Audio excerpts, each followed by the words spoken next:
pa da vas predstavim.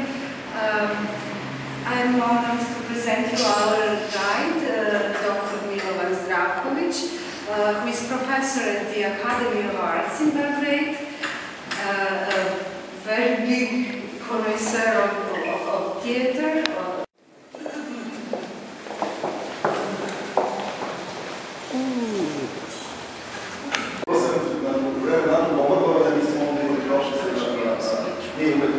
Yes, during the NATO bombing, there were protests, and the theater actually burned.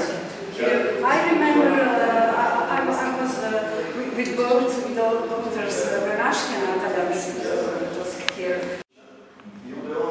Rekao, ja nisam imao kuda, morao sam da ostanem u pozorištu. One of the biggest names.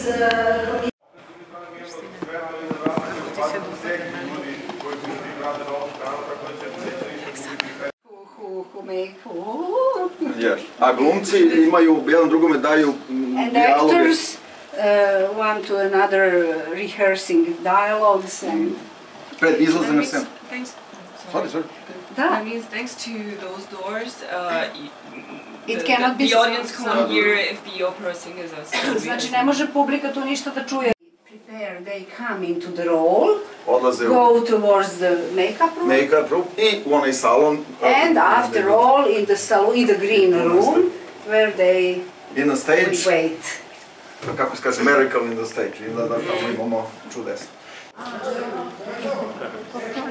Japanci za Japanese for electro installation. Mislim da su sad imali, ovdje sad naravno i Engleze, to su velike, sve velike. Big countries. Burned to the ground. If you know, it was newly built.